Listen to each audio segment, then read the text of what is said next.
everybody, and welcome back to But This Is Indiana, Season 3, Episode 1. We are back.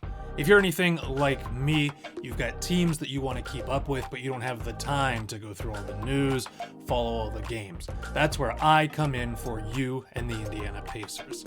I am Evan Jackson, and this is the podcast, now with video. That's right. If you're listening to this on podcast feeds like we've normally done, that is great. Welcome back. But also, we now have video feeds on YouTube. So you can find us at youtube.com/@ButThisIsIndiana. @ButThisIsIndiana. There, you can see the video feed of this podcast, along with additional graphics and images to help you follow along with the Indiana Pacers.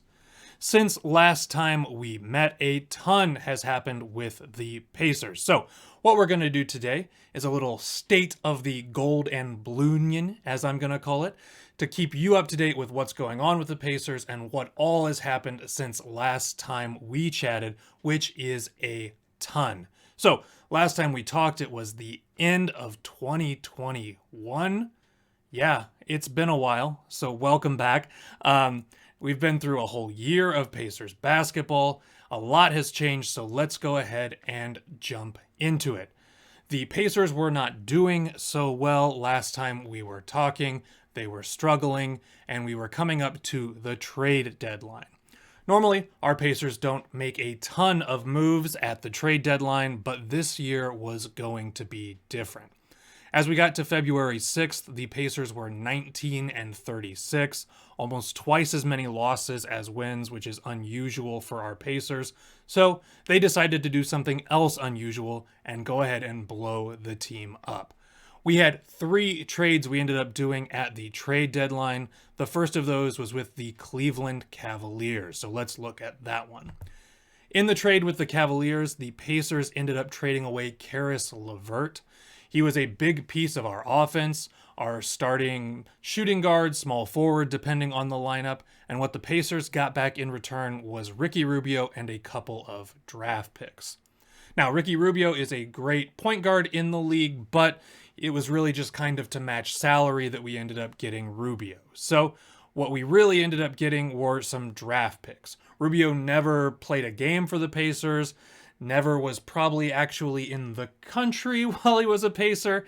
He was injured. He was recovering in Spain, where he lives. So what we did end up getting were a couple of good draft picks. We were supposed to get their first round draft pick last summer. They ended up falling out of the playoffs, so we didn't get that pick, but we will get it this following draft. So we'll have their first round in 2023. But we also did end up with Houston's second round draft pick, which would be the first pick of the second round in 2022. And we'll talk more about that in just a little bit.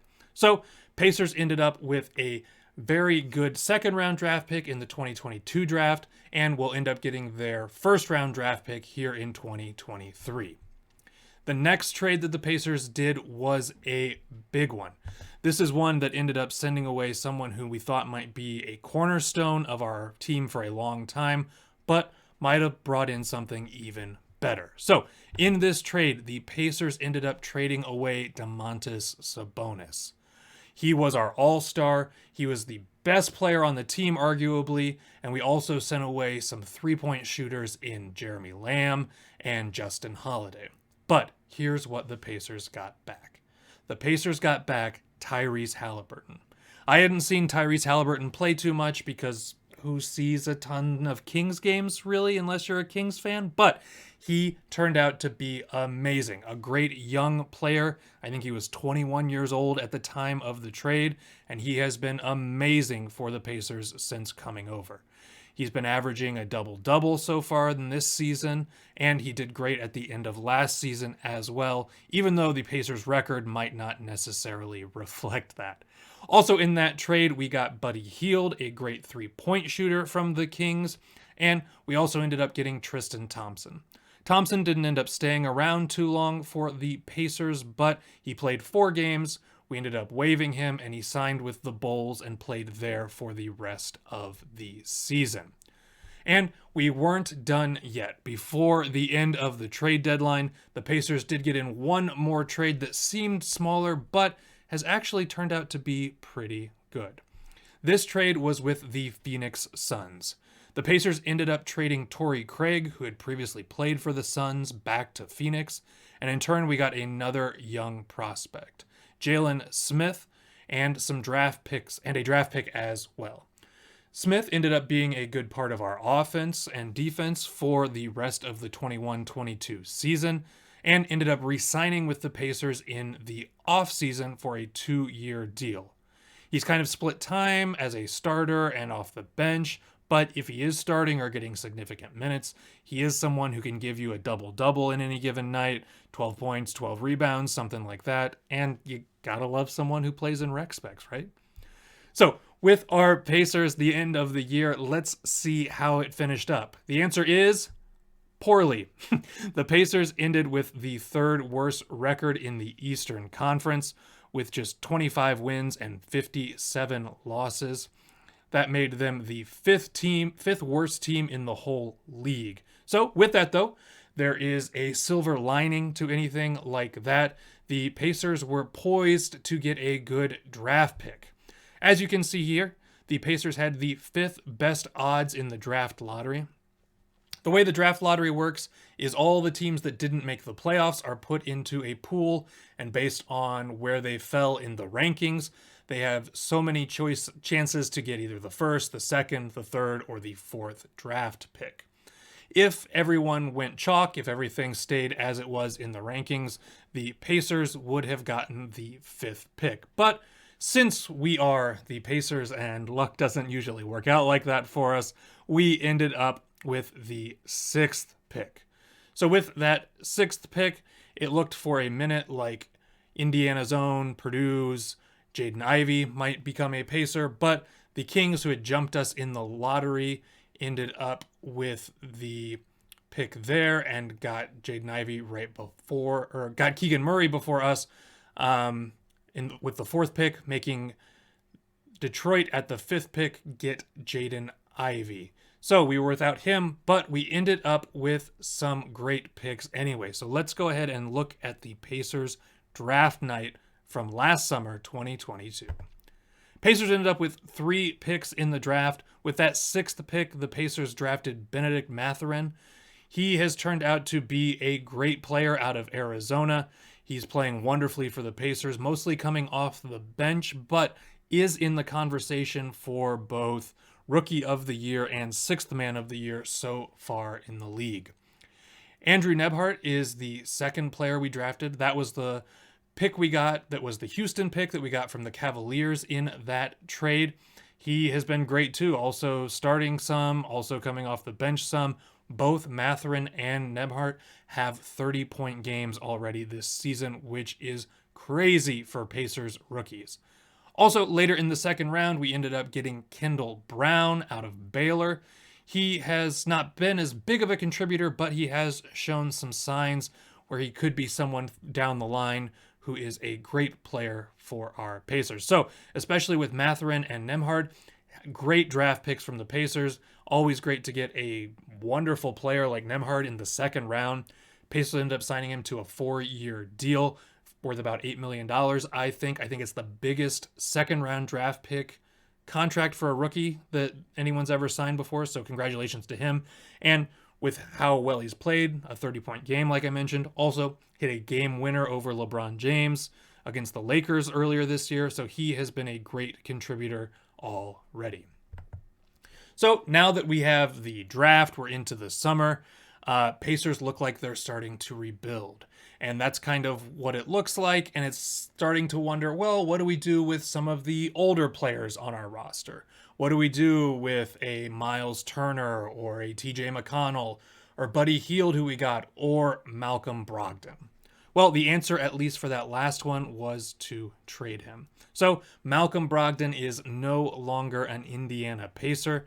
As we can see here in this trade, the Pacers were able to get the Celtics 2023 first-round draft pick for him, also bringing over Aaron Nesmith and Daniel Tice in the trade. A couple other players, but they didn't really factor in at all. They were cut as soon as the trade was done. So this is kind of what the trade ended up being.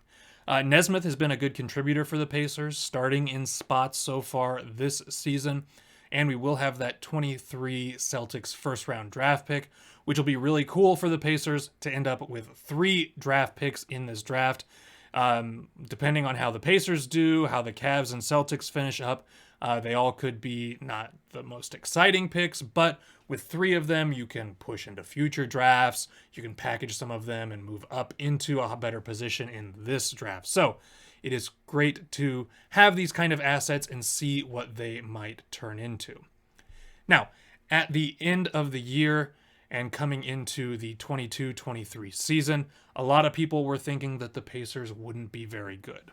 Everything I was seeing was saying that the Pacers would be a bottom 5 team in the league. But that so far has not turned out to be the case.